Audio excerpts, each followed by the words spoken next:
Hello, this is Miss Schrader. Today we are going to be talking about the Hudson River School of Art. My students, you need a piece of paper and something to write with. You're going to take some notes. When you're done, you're giving me between 7 and 10 complete sentences on what you learned about the Hudson River School of Art. So, the Hudson River School was not an actual school. It was an artistic movement during the Romantic period that focused on landscape paintings and the idea that getting out into nature is beautiful and wonderful. And the original early focus was on the Hudson River Valley in Western New York, um, and particularly the areas of the Catskill, Adirondack, and White Mountains. There is a person who is actually considered to be the founder of the Hudson River School, and that's a man by the name of Thomas Cole. He was born in 1801 and died in 1848. And the painting you're looking at, the Oxbow view from Mount Holyoke, Northampton, Massachusetts, after a thunderstorm, is one of his paintings. And one, you should notice that, yes, it is a landscape piece, this beautiful outdoor piece. Um, on the far left side, you've got this rather frightening looking thunderstorm, lots of dark clouds, but on the right, where you can actually see the river, the storm has passed. It's beautiful and serene, very realistic in its appearance, and also very beautiful. And the idea was that it should be moving and make you want to get out of doors. Now, this painting is by Asher Brown Durant. He was a friend of Thomas Cole's. This painting is called Kindred Spirits because of the two people that you can see in the beautiful landscape here. The two people are Thomas Cole and a poet by the name of William Cullen Bryant, and they are being painted in the Catskill Mountains, somewhere near Catterskill Clove, and it is showing the Catterskill Falls. And once again, the focus is on the beauty and the majesticness of the out of doors and things like that. This painting was done the year after Thomas Cole's death. Cole died relatively young in his 40s.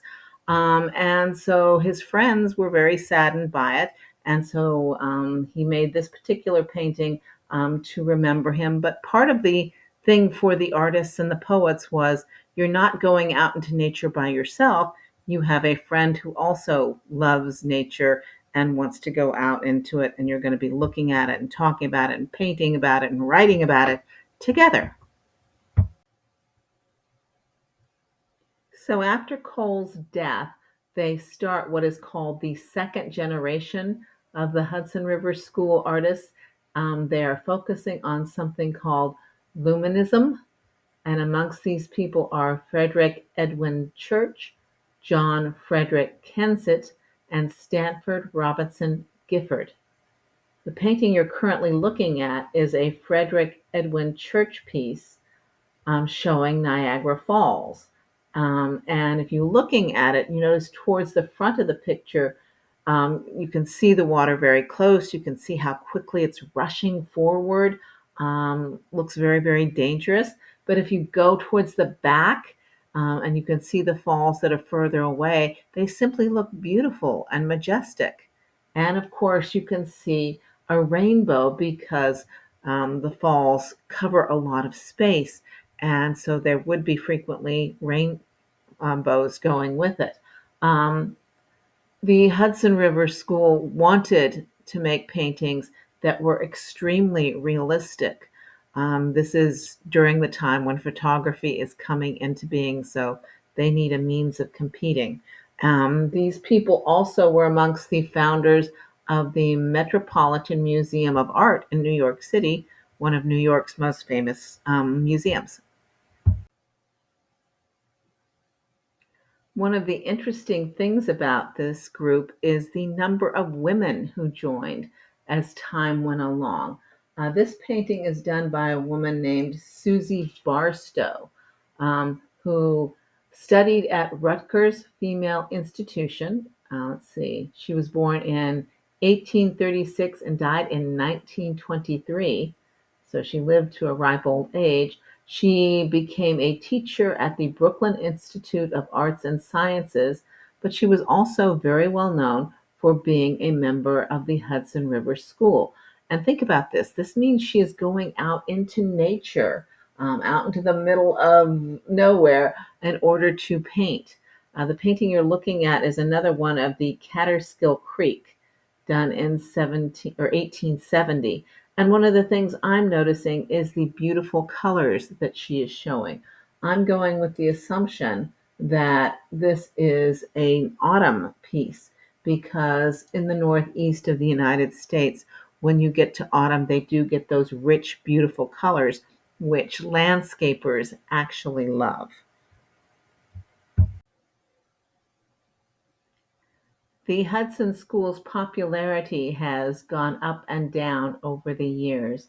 Apparently, after World War I, a whole lot of former soldiers wanted to have opportunities to go out in nature and show an interest in the beauty of nature. I understand that during the 1960s, when we had the flower child thing, they found it less interesting because they didn't want to have to go out and work and or do a lot of work to get to some of these sites. The painting you're currently looking at is by John Frederick Hansett. It's Mount Washington, done in 1869.